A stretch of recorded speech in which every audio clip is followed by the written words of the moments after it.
नमस्कार दोस्तों, crime stories channel पर आपका स्वागत है।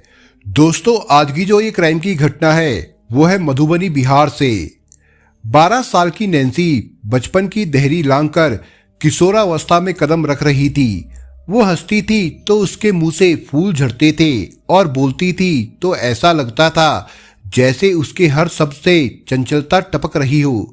पूरी कोठी उसकी शरारतों से महकती गमकती रहती थी। जब से उसे चचेरी बुआ बबीता की शादी पक्की होने की बात पता चली थी, तब से खुशी के मारे उसके पांव जमीन पर नहीं पड़ रहे थे। बबीता उसके चाचा सतेंद्र की बेटी थी।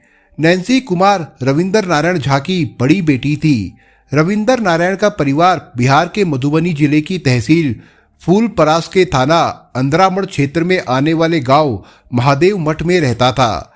रविंद्र नारायण पेशे से शिक्षक है और मुक्तिनाथ एजुकेशन ट्रस्ट के तहत अपना खुद का मुक्तिनाथ पब्लिक स्कूल चलाते हैं। नर्सरी से 5वीं तक का ये स्कूल बिहार सरकार द्वारा मान्यता प्राप्त है। पिता के साथ साथ नैन्सी की मां अर्चना भी सरकारी स्कूल में टीचर है। उनकी नैन्सी से छोटी एक और बेटी है। मधुबनी में रविंद्र की गिनती बड़े लोगों में होती है। ऐसे में सामाजिक मान प्रतिष्ठा स्वाभाविक है। जिस बात को लेकर नैन्सी उत्साहित थी, आखिर वो दिन आ ही गया। 26 मई 2017 को उसकी चचेरी बुआ बबीता की शादी थी। शादी से एक दिन पहले 25 मई को मेहंदी का कार्यक्रम था। नाते रिश्तेदार आ चुके थे। घर में खुशियों का माहौल था। सत्येंद्र का घर रविंद्र के घर से थोड़ी सी दूरी पर था। मेहंदी की रस्म में रविंद्र के परिवार की महिलाएं भी शामिल हुई। नए कपड़े पहनकर नैन्सी खूब खुश थी। वो अपनी हम उम्र हिमांशु, साक्षी और भारती के साथ चाचा के घर के बाहर खेल रही थी। थोड़ी देर बाद नैन्सी की मां अर्चना बाहर आई तो बेटी को बच्चों के साथ ना देखकर परेशान हुई।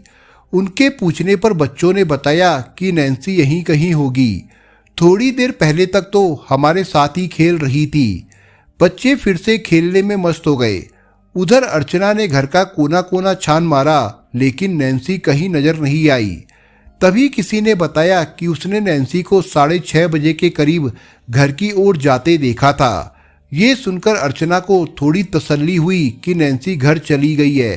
थोड़ी देर बाद मेहंदी की रस्म पूरी करके वो छोटी बेटी को लेकर घर पहुंची तो नैन्सी वहां भी नहीं थी। ये देखकर अर्चना परेशान हो गई। बात परेशान करने वाली इसलिए थी क्योंकि नैन्सी घर से इधर उधर कहीं नहीं जाती थी। अर्चना की समझ में कुछ नहीं आया तो उन्होंने फोन करके ये बात अपने पति रविंदर को बताई। रविंदर शादी की खरीदारी करने निर्मली बाजार गए थे। पत्नी का फोन सुनकर वो भी परेशान हो गए। खरीदारी करके जब वो रात को 9 बजे घर पहुंचे तो उनके चचेरे भाई राघवेंद्र ने उन्हें एक चौंकाने वाली बात बताई। उसने बताया कि शाम 6:30 बजे के करीब ग्रामीण बैंक के पास एक अज्ञात मोटरसाइकिल वाला व्यक्ति नैन्सी को मोटरसाइकिल पर बैठाकर भाग गया। वो सांवले रंग का था और उसके चेहरे पर दाढ़ी थी। उसने आसमानी रंग की चेक वाली शर्ट और काली पैंट पहन रखी थी। साथ ही उसके सिर पर गमछा भी बंधा था। राघवेंद्र ने जो हुलिया बताया था वो उसी गांव के रहने वाले पवन नाम के एक व्यक्ति से काफी मेल खाता था। इसका मतलब था कि पवन ने ही नैन्सी का किडनैप किया था। नैन्सी के रहस्यमय ढंग से गायब होने को लेकर गांव भर में कोहराम मच गया। तब तक गांव के चारों तरफ नैन्सी की तलाश कर ली गई थी। जब बेटी का कहीं पता नहीं चला तो उसी रात रविंदर गांव के कुछ लोगों को साथ लेकर थाना अंद्रामठ पहुंच गए। थाना प्रभारी राजीव उन्हें जानते थे। उन्होंने हालचाल पूछा तो रविंदर ने उन्हें बेटी के किडनैप होने की बात बता दी। साथ ही गांव के पवन और लल्लू पर संदेह भी जताया। थाना प्रभारी राजीव ने उन्हें लिखित तहरीर देने को कहा तो रविंदर ने पवन और लल्लू पर संदेह व्यक्त करते हुए लिखित तहरीर दे दी। पुलिस ने धारा 363, 365 के तहत पवन कुमार झा और लल्लू झा के खिलाफ मुकदमा दर्ज कर लिया। अगले दिन 26 मई को रविंद्र नारायण की चचेरी बहन बबीता की बारात आने वाली थी। आरोपियों ने उसकी शादी में विघ्न डालने के लिए नैन्सी का किडनैप किया था। रविंदर के अनुसार आरोपियों के ऐसा करने के पीछे जो वजह थी वो 5-6 साल पहले की एक घटना से जुड़ी हुई थी। दरअसल पवन और लल्लू सगे भाई थे और उन्होंने बबीता के साथ छेड़छाड़ की थी। इस पर राघवेंद्र और पंकज ने उन्हें खूब मारा पीटा था। उसी का बदला लेने के लिए उन दोनों भाइयों ने ऐसा किया था। रविंदर ने ये बात भी पुलिस को बता दी थी। मुकदमा दर्ज कराने के बाद घर लौटे रविंदर को पता चला कि आरोपी पवन और लल्लू अपने घर में छिपे बैठे हैं। ये जानकर उनका खून खौल उठा। वो राघवेंद्र और कुछ रिश्तेदारों को लेकर पवन के घर जा पहुंचे। पवन और लल्लू घर पर मिल गए। लोगों ने सारा गुस्सा दोनों भाइयों पर उतार दिया। फिर उनसे पूछा कि उन्होंने नैन्सी को अगवा करके कहाँ छिपाया है। पवन और लल्लू ने कुछ नहीं बताया तो गांव वालों ने दोनों भाइयों को पुलिस के हवाले कर दिया। पुलिस उनकी तलाश में पहले ही गांव आ चुकी थी। दोनों भाइयों के मुंह से शराब की बू आ रही थी। पुलिस ने दोनों को थाने ले जाकर नैन्सी के बारे में पूरी रात पूछताछ की। दूसरी ओर पुलिस और घरवाले नैन्सी को अलग अलग दिशाओं में तलाशते रहे। आरोपी पवन और लल्लू खुद को निर्दोष बता रहे थे। उनका कहना था कि ना तो उन्होंने नैन्सी का किडनैप किया है और ना ही उसके बारे में उन्हें कोई जानकारी है। सुबह से देर रात तक वे अपने ड्यूटी पर थे। चाहे तो इस बात की तस्दीक करा ले। बता दें कि लल्लू शहर के एक पेट्रोल पंप पर नौकरी करता था। 26 मई को बबीता की शादी बिना किसी व्यवधान के संपन्न हो गई, लेकिन रविंदर का मन बेटी में ही लगा था और वो उसकी तलाश में जुटे थे। उन्होंने सभी जगह छान मारी, लेकिन नैन्सी का कहीं कोई पता नहीं चला। पुलिस अधीक्षक दीपक बरनवाल खुद इस मामले की मॉनिटरिंग कर रहे थे। 27 मई 2017 को शाम 7:30 बजे गांव महादेव मठ से लगभग 1 किलोमीटर दूर तिलयुगा नदी के पुल के नीचे एक शव पड़ा मिला। गांव वालों की सूचना पर अंद्रामठ के थानेदार राजीव कुमार पुलिस टीम के साथ मौके पर जा पहुंचे। उन्होंने ये सूचना वरिष्ठ अधिकारियों को भी दे दी। थोड़ी देर में DSP Phulparas, ASP Nidhi Rani, SP दीपक बरनवाल भी वहां पर पहुंच गए। दीपक बरनवाल ने एहतियात के तौर पर जिले के कई थानेदारों को मौके पर बुलवा लिया था, ताकि बात बिगड़ने पर कोई भी कानून अपने हाथ में ना ले सके। सूचना पाकर रविंदर और नैन्सी के दादा सत्येंद्र सहित घर वाले भी मौके पर पहुंच गए। शव देखकर उन्होंने उसकी पहचान नैन्सी के रूप में कर दी।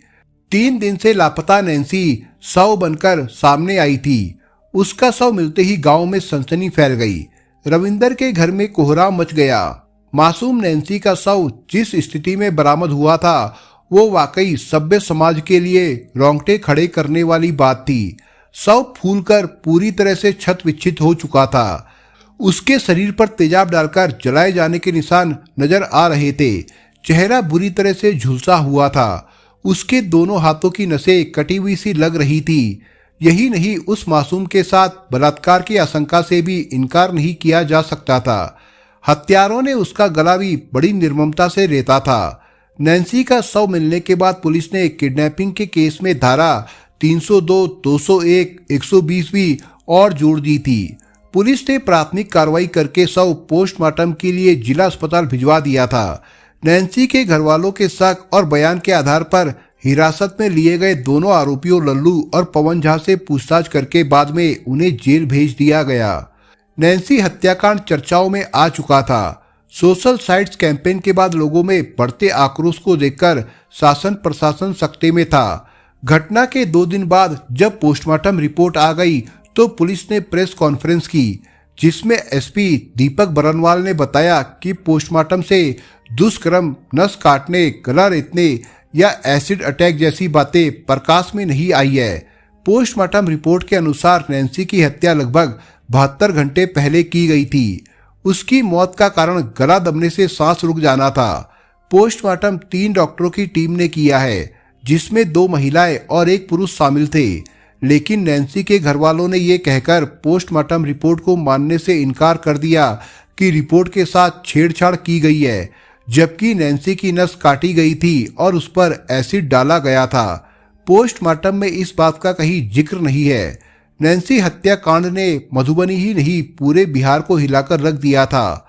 आम आदमी से लेकर कई दलों के नेता तक सड़क पर उतर आए थे और आरोपियों को फांसी देने की मांग कर रहे थे। नैन्सी को इंसाफ दिलाने की मांग तेज पर तेज होती जा रही थी। जस्टिस फॉर नैन्सी कैंपेन चला रही मिथिला स्टूडेंट यूनियन ने दिल्ली के जंतर मंतर पर कैंडल मार्च निकालकर विरोध प्रदर्शन किया। मिथिला स्टूडेंट यूनियन सहित कई सामाजिक छात्र संगठनों व आम लोगों के द्वारा अररिया, सहरसा, मधुबनी, दरभंगा सहित कई जिलों में जगह जगह कैंडल मार्च निकाले गए। बहरहाल लोगों के रोज रोज के जुलूस, धरना प्रदर्शन और सोशल मीडिया पर गंभीर कमेंट्स पोस्ट होने से पुलिस की खूब थू-थू हो रही थी। ऐसा भी नहीं था कि पुलिस हाथ पर हाथ धरे बैठी थी। नैन्सी हत्याकांड मामले में जनता के बढ़ते दबाव से पुलिस के पसीने छूट रहे थे। लोगों का दबाव देखकर पुलिस अधीक्षक दीपक बरनवाल ने 3 जून 2017 को थानेदार राजीव कुमार को निलंबित कर दिया और उनकी जगह आशुतोष कुमार को थाने की जिम्मेदारी सौंप दी। यही नहीं, उन्होंने जांच का काम अंद्रामठ थाने की जगह झांझरपुर की सहायक पुलिस अधीक्षक निधि रानी को सौंप दिया। उनके नेतृत्व में एसआईटी टीम का गठन किया गया। निधि ने जांच भी शुरू कर दी। पता नहीं क्यों राघवेंद्र का बयान एएसपी निधि रानी के गले नहीं उतर रहा था। उन्होंने रविंदर के बयान का विश्लेषण किया तो उसमें कई झोल नजर आए।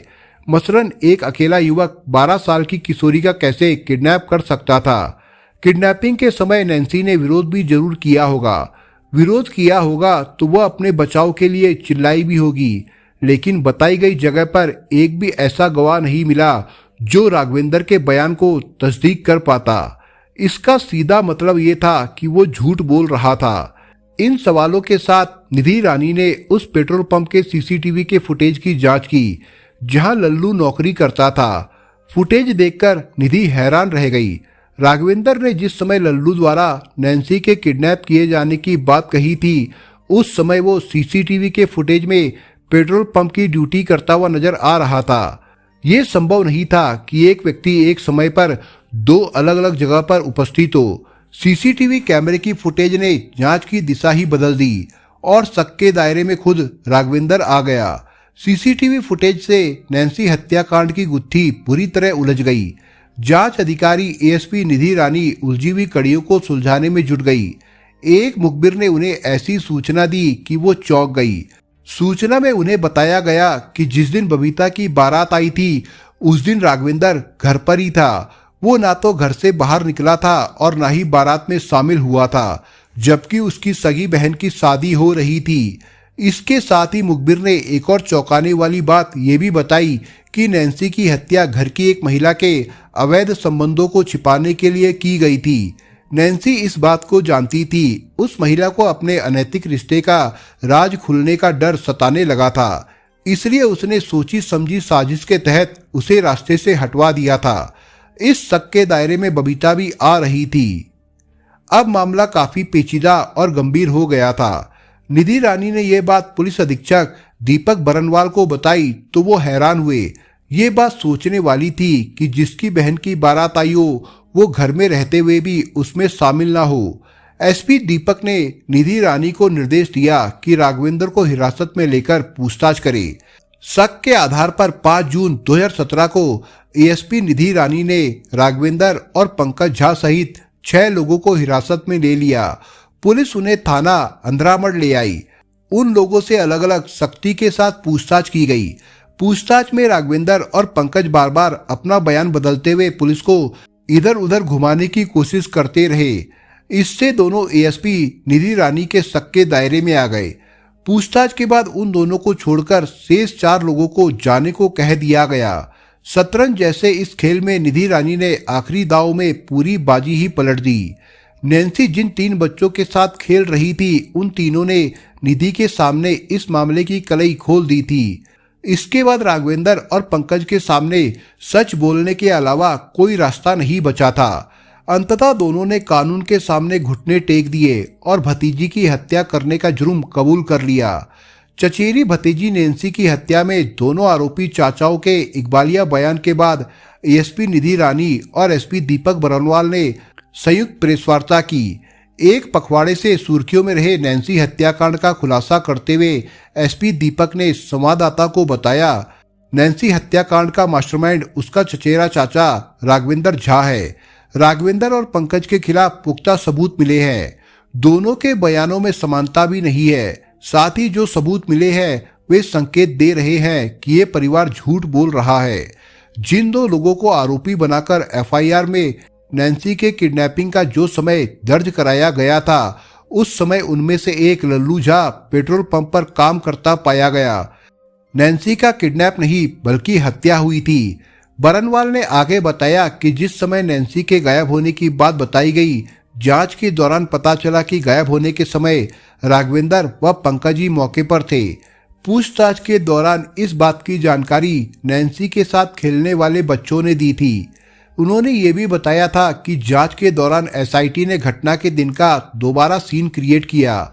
उसके साथ रहने वाले 3 बच्चों हिमांशु, साक्षी व भारती से विस्तार से पूछताछ की गई तो तीनों बच्चों ने बताया कि जिस समय नैन्सी गायब हुई उस समय दरवाजे के बाहर राघवेंद्र बैठा था और बाहर वाले रास्ते पर पंकज मौजूद था।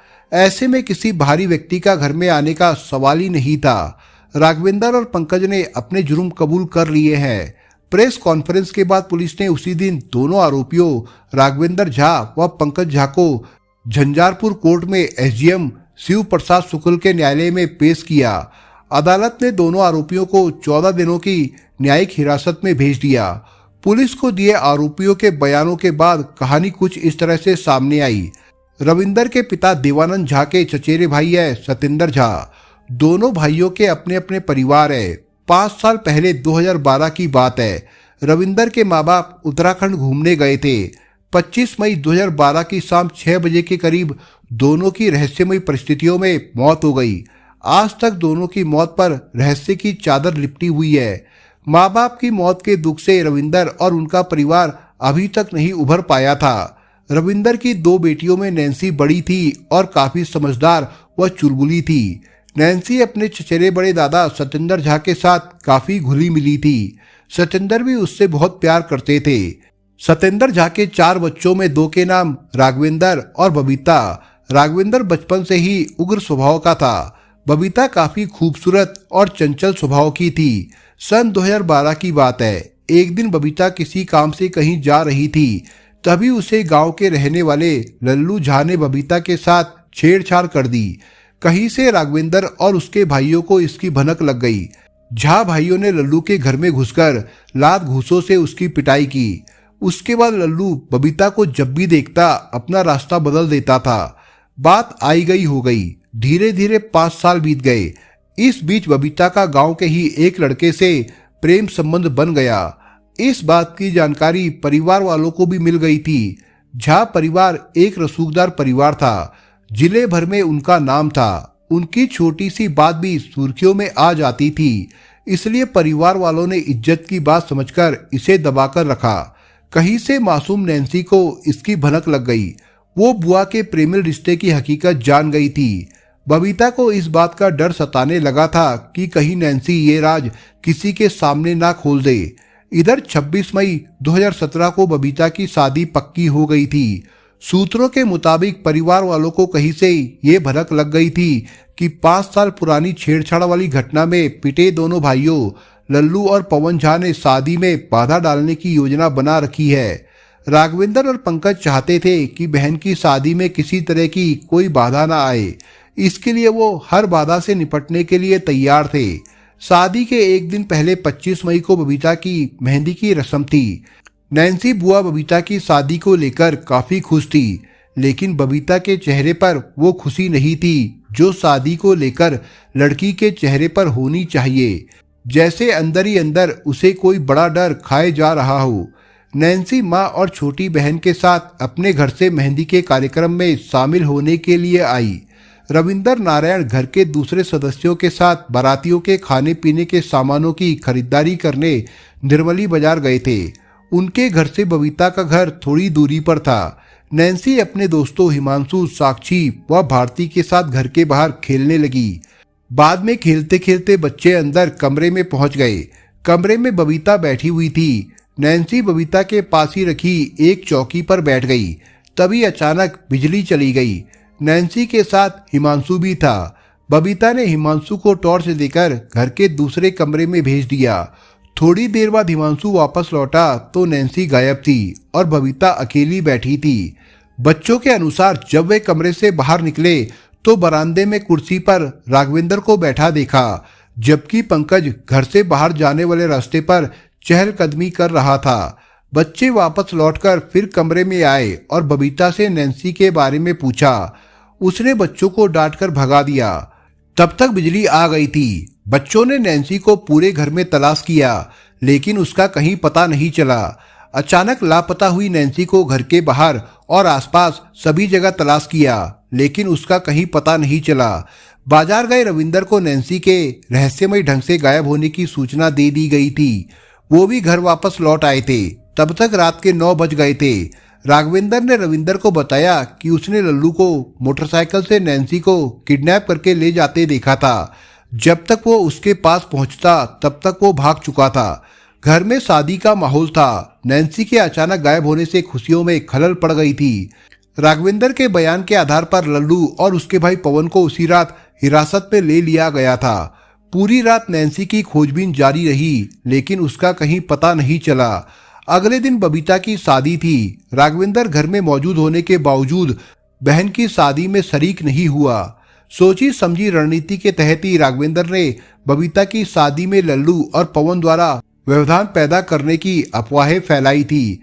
बहरहाल उसकी शादी सकुशल संपन्न हो गई। कहीं कोई बाधा नहीं आई। शादी बीत जाने के बाद तीनों बच्चों के बयान के आधार पर पुलिस ने बबीता से पूछताछ करनी चाहिए, लेकिन परिवार ने पूछताछ नहीं करने दी। पुलिस की मिन्नतों और कानूनी मजबूरियां बताने के बाद बबीता से 10 मिनट ही पूछताछ की जा सकी। इस पूरी पूछताछ में बबीता ने इतना ही कहा कि उसे कुछ नहीं मालूम, वो कुछ नहीं जानती। रहस्यमय तरीके से गायब नैन्सी की तीसरे दिन यानी 27 मई 2017 को गांव से दूर नदी के किनारे शव मिला। पुलिस की जांच में शक के दायरे में चचेरा चाचा राघवेंद्र और पंकज आए। पूछताछ में दोनों आरोपियों ने नैन्सी की हत्या करने की बात कबूल कर ली थी। पुलिस ने उन्हें गिरफ्तार करके जेल भेज दिया, लेकिन घर वालों ने पुलिस की कार्यशैली पर ही सवाल उठा दिया। उन्होंने आरोप लगाया कि पुलिस ने अपनी करनी कथनी छिपाने के लिए निर्दोषों को ही जेल भेज दिया है, जबकि नैन्सी के हत्यारे वे नहीं बल्कि असली मुजरिम लल्लू और पवन है। बबीता की शादी ना हो सके, इसलिए दोनों ने नैन्सी का किडनैप करके उसकी हत्या कर दी थी। परिजनों के बयानों से पुलिस की कार्यशैली पर प्रश्न चिन्ह खड़ा हो गया है, जबकि नैन्सी की हत्या एक राज बनकर रह गई है। दोस्तों, आप अगर चैनल पर नए हो तो आप चैनल को सब्सक्राइब करने के साथ कमेंट बॉक्स में इस कहानी के बारे में अपने विचार जरूर लिखिएगा। मिलता हूँ एक नई कहानी के साथ, तब तक के लिए अपना ख्याल रखिएगा। धन्यवाद।